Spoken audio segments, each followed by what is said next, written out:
Lokasi pelaksanaan praktek kerja lapangan terletak di Desa Gajah, Kecamatan Simpang Ampat, Kabupaten Karo, Provinsi Sumatera Utara, yang berada pada ketinggian kurang lebih 1.318 meter di atas permukaan laut.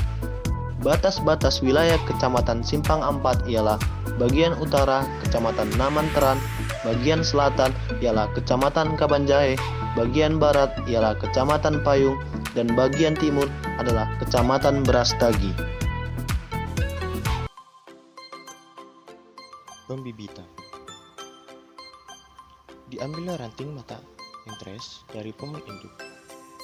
Kemudian disiapkan gunting untuk mengambil mata tunas atau entres. Dipilih dan diambil ranting mata entres yang sudah memenuhi kriteria. Kemudian disiapkan alat bahan yang akan digunakan untuk ovulasi, berupa ranting atau mata entres yang telah diambil, pisau ovulasi, dan juga plastik untuk menutup mata tunas.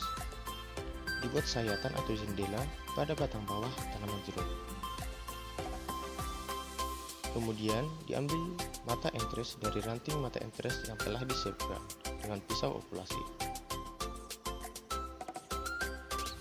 Ditempel mata entres ke sayatan atau jendela yang telah dibuat di batang bawah tanaman, lalu diikat menggunakan plastik dengan baik atau tanpa celah agar air tidak masuk ke dalam hasil tempelan yang menyebabkan hasil tempelan gagal atau busuk. Kemudian dilakukan penyemprotan pestisida dan juga pupuk bibit tanam. Pindah tanam bibit ke lahan. Pertama, disiapkan alat pembahan berupa tali, cangkul, pacak, dan bibit yang siap tanam. Kemudian dibuat lubang tanam berukuran 50 x 50 cm. Setelah lubang tanam siap, disiapkan bahan organik berupa campuran dari tanah humus, kompos, pupuk kandang, dan juga sekam padi. Kemudian ditambahkan bahan organik dalam lubang tanam. Tanam bibit yang sudah siap tanam dalam lubang tanam. Kemudian diratakan. Bibit diusahakan agar dalam posisi tegak sehingga pertumbuhan bibit nantinya akan baik. Setelah itu ditutup kembali lubang tanam menggunakan tanah, lalu dipadatkan. Dibersihkan kembali tanah yang telah digunakan untuk menutup lubang tanam agar nantinya pertumbuhan bibit tidak terganggu. Setelah itu, bibit disiram menggunakan air.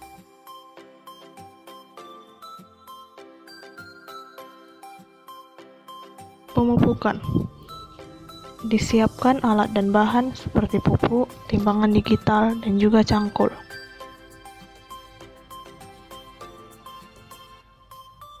Ditimbang dosis pupuk per tanaman, lalu dipindahkan ke wadah pupuk yang telah ditetapkan. Dipindahkan pupuk ke lahan. Dibuat piringan di sekitar tanaman. Disebar pupuk di piringan tanaman.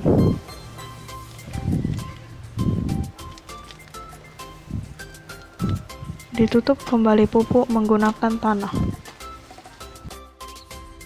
Pengolahan bahan organik. Disiapkan pupuk kandang ayam, sekam padi, dan bakaran sabut kelapa. Dicampur semua bahan yang telah disiapkan. Disiapkan 200 liter air dan larutan pupuk hayati seperti EM4. Dicampur larutan EM4 dengan 200 liter air, lalu diaduk.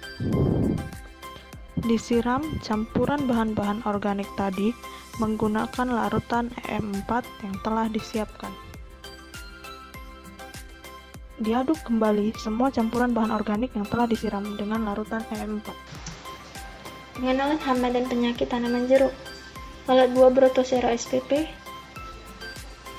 kudis jeruk Leysinia fawcettii, Citrus plant Phloem degeneration CPPD, kutu sisik merah Awonidiella auranti, ulat pengerek daun Phylloxera citrella Sainton,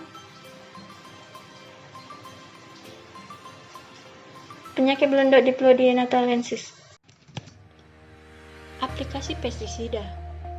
Disiapkan alat dan bahan seperti alat pelindung diri, APD, set motor sprayer, drum 200 liter, serta pestisida yang akan digunakan. Langkah pertama, Dilarutkan pestisida ke dalam air sesuai dengan dosis yang telah ditentukan.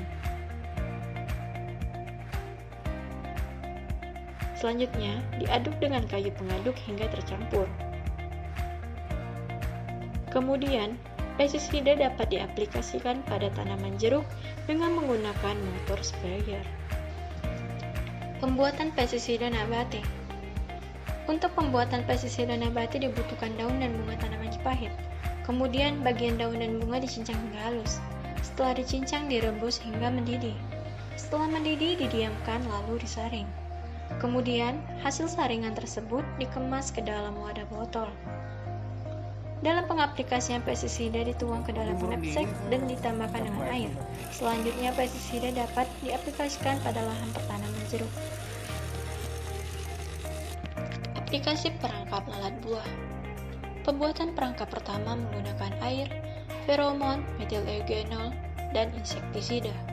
Langkah pertama dicampurkan feromon, air, dan insektisida, lalu diaduk hingga tercampur. Setelah tercampur dimasukkan pada media botol. Perangkap jenis kedua menggunakan air, deterjen, dan kayu antilat. Langkah pertama campurkan air dengan deterjen, lalu diaduk hingga tercampur dan dimasukkan pada media botol. Selanjutnya kayu antilat diikat dan digantung di dalam media botol. Kemudian perangkap siap dipasang di lahan pertanaman jeruk. Aplikasi JPT. Pertama disiapkan JPT dan dilarutkan ke dalam air sesuai dosis yang ditetapkan. Setelah itu, diaplikasikan JPT menggunakan bantuan motor sprayer. Pemangkasan. Disiapkan alat pemangkasan berupa gunting dan juga karung.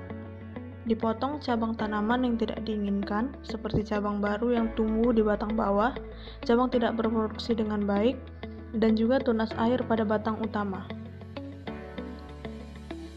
Setelah dikumpulkan dalam karung, sampah pemangkasan dibuang ke tempat pembuangan kebun.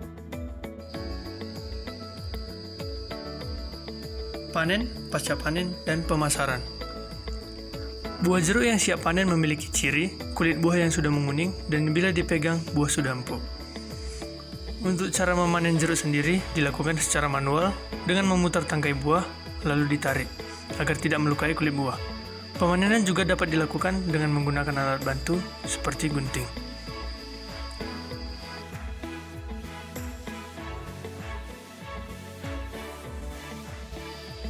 Buah yang telah dipanen diangkut menggunakan angkong ke tempat pengumpulan buah untuk dibersihkan lalu disortir. Persiapan pemasaran. Pertama disiapkan keranjang buah, lalu diambil daun pisang,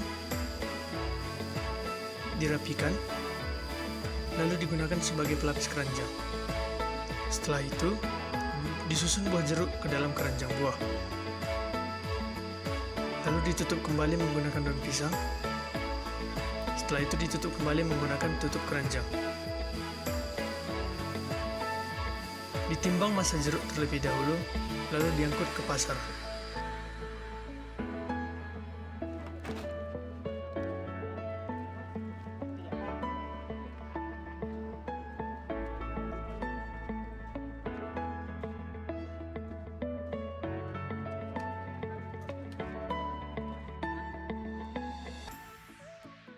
Di pasar, jeruk disusun berdasarkan grade.